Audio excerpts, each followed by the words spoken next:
When an INFJ finally reaches the point of shutting someone out, most people assume it's anger.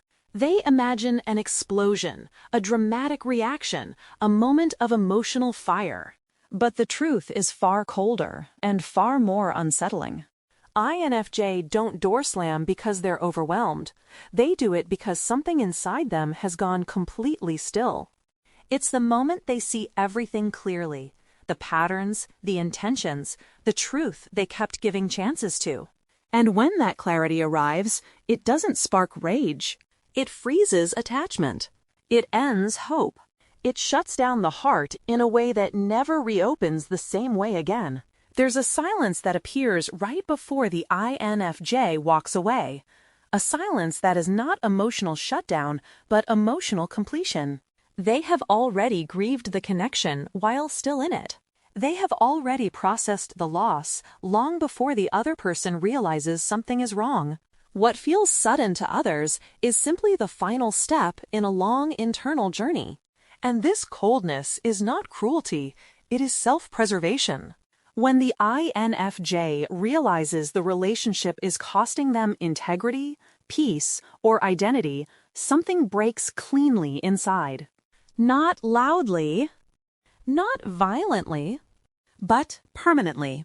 Before we continue, ask yourself this. Have you ever reached a point where you stopped caring, not out of anger, but out of clarity?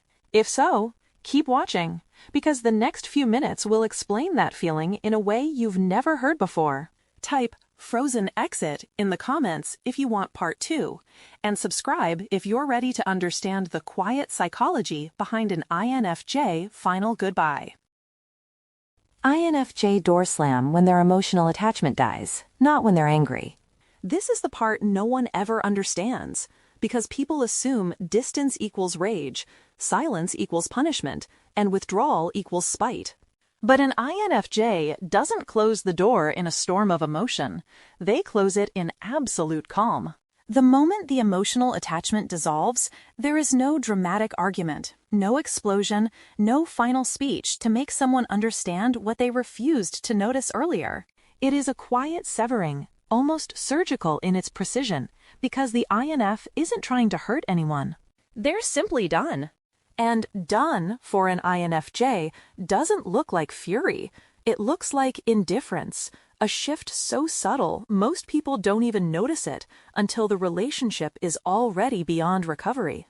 The truth is that INFJ endure far more than they should, giving second chances long after everyone else would have walked away. They analyze, empathize, rationalize, and forgive until their emotional reserves run dry. So when the door finally closes, it is not triggered by a single event.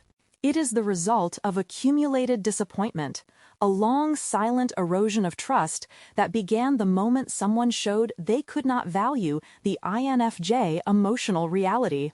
Over time, the attachment frays, the hope thins, and the INFJ heart grows colder in self-defense. By the time the door slams, the INFJ has already detached so deeply that the act feels less like a choice and more like a natural conclusion. The most haunting part is that the INF doesn't slam the door at the person, they slam it behind themselves. They step out of the emotional contract they carried alone for too long. There is no bitterness, only clarity. No revenge, only release. And once an INFJ reaches this level of emotional neutrality, nothing can revive the bond. A dead attachment cannot be resurrected, and the INFJ will not return to a space their soul has already abandoned. This is why the door slam feels colder than anger. Anger still holds pieces of connection, but the INFJ silence holds none. The decision comes after months or years of silent evaluation, not a sudden reaction. People often assume the INFJ door slam is impulsive, a quick emotional shutdown, a sudden escape, a dramatic response to a single offense. But the truth is far colder and far more calculated. An INFJ decision to walk away is the final chapter of a long internal investigation, one conducted quietly, patiently, and often painfully. They observe patterns long before they speak of them. They test sincerity without announcing it. They give chances without keeping score. And for months, sometimes years, they evaluate whether the relationship honors their emotional reality or slowly erodes it. By the time the INFJ chooses to close the door, the verdict has already been carved into their intuition like stone. What looks like a sudden disappearance is actually the moment the INFJ internal math finally balances. Every disappointment they brushed off, every boundary someone ignored, every moment they felt unseen starts forming a pattern that can no longer be excused as temporary or accidental. It's not that the INFJ wanted to leave, it's that they needed proof, undeniable, irrefutable proof that the other person would not change. And INFJ don't gather proof through confrontation. They gather it through silence, observation, and emotional consistency. While the other person lives normally, the INFJ is quietly assessing. Are my feelings valued? Are my boundaries respected? Is this connection feeding me or draining me? Eventually, a quiet but irreversible clarity arrives. And when clarity comes, the INFJ does not announce their conclusion. They don't argue, negotiate, or demand accountability. They simply detach. In one moment, the emotional door that was held open for too long swings shut, not with drama, but with finality. To others, it feels sudden because they never realized they were being evaluated, that every choice, every neglect, every dismissal had consequences. But to the INFJ, the decision is old. They've lived with it long before acting on it. This is why the door slam is so absolute. The INFJ isn't reacting. They are concluding a story that ended internally long before anyone else noticed. They detach when they realize the relationship cannot be repaired without losing themselves. INFJ don't walk away because they're tired of trying. They walk away because they finally understand the price of staying. There comes a moment in every unhealthy connection when the INFJ realizes that repairing the relationship would require sacrificing another piece of themselves, their boundaries, their values, their emotional stability, their identity. And INFJ, for all their compassion, know the danger of self-abandonment better than anyone. They've done it before, given too much, stretched too far, made excuses until the truth blurred. But once they recognize that rebuilding the relationship means breaking themselves, something inside them quietly snaps into clarity. That clarity isn't emotional, it's survival-driven. Detachment begins subtly. They stop explaining themselves because explanations never changed anything. They stop absorbing the other person's emotions because empathy became a weapon used against them. They stop giving the benefit of the doubt because doubt became the very thing that kept them stuck. In this liminal space, the INFJ starts observing the relationship without their usual emotional filter. They see the imbalance, the repetition of harm, the cycle of giving and losing, the way their presence holds the relationship together while the other person barely notices their unraveling. And when the INFJ sees this clearly, the cost becomes undeniable. Staying means disappearing. That realization is what makes the INFJ door slam so cold. By the time they detach, the emotional bridge has already burned from their side. Not out of anger, but out of necessity. They understand, sometimes with grief, sometimes with shocking calm, that saving the relationship would destroy the person they've fought so hard to become. And so they do the only thing that ensures survival. They detach completely. No announcements, no warnings, no final conversation. Just a quiet retreat into themselves, leaving behind the version of them that kept trying to hold everything together. And once that detachment settles, there is no return, because they will never, ever sacrifice themselves to rebuild something that was designed to break them. Their silence is not punishment. It's self-preservation at the deepest level. When an INFJ goes silent, most people interpret it as coldness, rejection, or revenge. But the truth is far more complex and far more human. Silence, for an INFJ, is not a weapon. It is a shield. It is the final refuge they retreat to when words have failed them, when their explanations have been twisted, when their empathy has been drained to the point of collapse. Silence becomes the only place where they can breathe without being pulled back into the emotional chaos that wounded them. It is a boundary woven from necessity, not spite. This silence is born after countless internal alarms, alarms the other person never saw.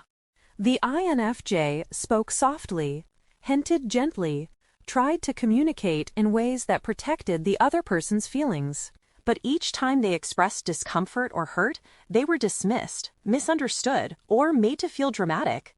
Over time, the INFJ learns that sharing their inner world is unsafe. They learn that vulnerability becomes ammunition in the wrong hands. And so they retreat inward, not to punish, but to survive.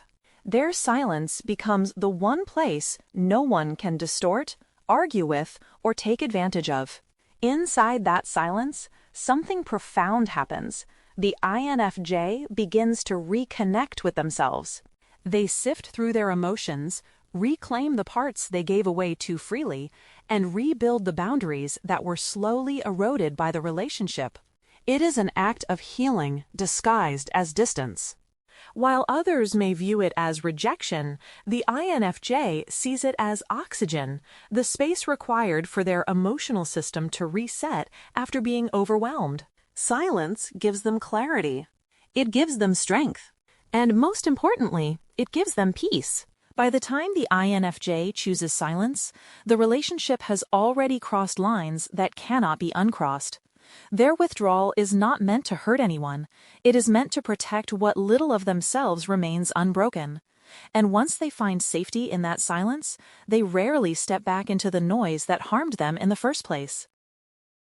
They walk away after grieving the person while still in the relationship. Long before an INFJ leaves, something subtle but irreversible begins inside them. They start grieving the person they once believed in, not after the relationship ends, but while they are still physically present, still talking, still showing up, still trying. This grief is quiet. It is invisible. It happens in the spaces between conversations, in the moments when they realize the connection they're holding on to lies more in their heart than in reality. They mourn the version of the person they loved, the potential they hoped would bloom, the emotional reciprocity they waited for but never received. Every disappointment becomes another small funeral, another piece of their hope laid to rest. And the tragic irony is that no one notices this internal collapse because the INFJ keeps smiling, keeps forgiving, keeps trying to make things work, even as their soul prepares for the inevitable goodbye. During this hidden grieving phase, the INFJ intuition sharpens into clarity. They begin to see the imbalance they ignored, the emotional labor they carried alone, the subtle ways they were shrinking to maintain peace. They recognize the patterns, the dismissal of their feelings, the lack of accountability, the growing emotional distance. And with each realization, they detach a little more, not out of anger, but out of acceptance. They lower their expectations quietly. They stop imagining a future. They stop explaining their hurt. They no longer fight for connection because, in their heart, the connection is already gone. And by the time they reach this stage, the INFJ emotional energy has shifted entirely from holding on to letting go. So when they finally walk away, it looks sudden to everyone else, but to the INFJ, it is the final step of a long internal departure. They leave gently, without chaos or confrontation, because the grieving already happened in silence. They already cried the tears no one saw. They already processed the loss months before the relationship actually ended. And that is why they don't look back. They didn't lose someone the day they walked away. They lost them slowly, painfully and privately long before. Once trust breaks, their intuition turns cold, shutting down empathy and connection. For an INFJ, trust is not casual. It's the gateway that allows them to feel, care, give, and connect on a level most people never experience. But once that trust fractures, something deep inside them shifts with a precision that feels almost surgical. Their intuition, which once softened the edges of every misunderstanding, suddenly becomes icy and exact. It begins analyzing without emotion, scanning every past interaction, every unanswered question, every inconsistency they once overlooked. The warmth that made them patient becomes the clarity that makes them final. And in that moment, the INFJ stops relating to the person in front of them as someone they're emotionally bonded to. They see them as a pattern, a lesson, a closed chapter. That shift is quiet, but it is irreversible. This cold intuition isn't cruelty, it's self-defense. When an INFJ realizes someone has violated their trust, their mind stops interpreting that person through emotional generosity and starts interpreting them through truth. They no longer fill in the gaps with hope. They no longer excuse what hurts. They no longer offer empathy where accountability should be. Their heart shuts the door while their intuition locks it, making it impossible for the person to reach them again on the same emotional level. The disconnect is so complete that the INFJ often surprises even themselves. Feelings that once ran deep turn into still water, emotionless and unmoved. And the world often misunderstands this shift as cold-heartedness, but for the INFJ, it is the only path back to safety. This is not a burst of anger or a dramatic reaction. It is the moment the INFJ stops bleeding emotionally. Their empathy retracts, their connection dissolves, and the person who once mattered becomes someone they can observe from a distance without pain. It is a psychological winter, clean, quiet, and absolute. Once the INFJ reaches this stage, there is no rebuilding, no negotiation, no return to what was. Trust dies once, and with it, the version of themselves that cared so deeply. The door slam becomes permanent because returning would betray their rebuilt identity. When an INFJ walks away, it's not an impulsive choice. It's the result of a long internal collapse, followed by an even longer reconstruction. By the time they reach the point of a door slam, they've already torn themselves apart privately, analyzed every layer of the relationship, and rebuilt the parts of themselves that were neglected, silenced, or twisted for the sake of maintaining peace. So going back isn't just unlikely, it's impossible.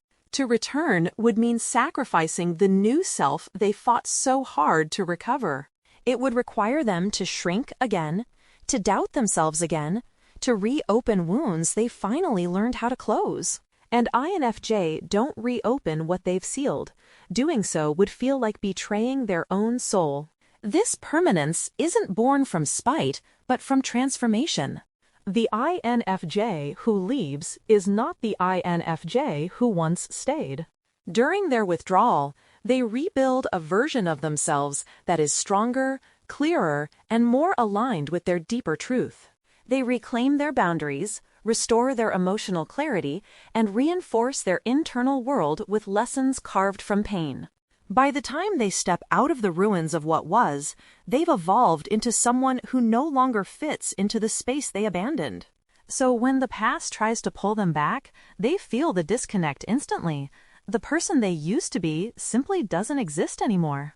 And the tragedy for others is that the INFJ leaves silently, leaving no visible anger, no dramatic goodbye, no open door to return through. They exit with a gentleness that hides the finality of their decision. But inside, they know with absolute certainty, crossing back would undo everything they healed. It would mean choosing the version of themselves they outgrew, the one who tolerated too much, explained too much, felt too deeply for those who offered too little. The INFJ door slam becomes permanent because they finally understand their worth. And once that clarity settles, they refuse to resurrect a version of themselves that suffered just to belong. There comes a point in every INFJ life when silence becomes truth, distance becomes healing, and walking away becomes the only act of self-respect left. If you felt a shift in your own story while listening to this, it's because INFJ don't just end chapters, they outgrow entire versions of themselves. And once that evolution happens, nothing and no one from the past can hold them the way they once did. If you're an INFJ who's ever had to rebuild yourself quietly, or someone who has witnessed an INFJ change in ways you didn't understand, this is your space now. What part of the INFJ transformation resonates with you the most? Clarity in the comments, so I know you made it to the end. And if you want more insights into the inner world of INFJ and Sigma INFJ, subscribe. The next video will go even deeper into the psychology no one talks about.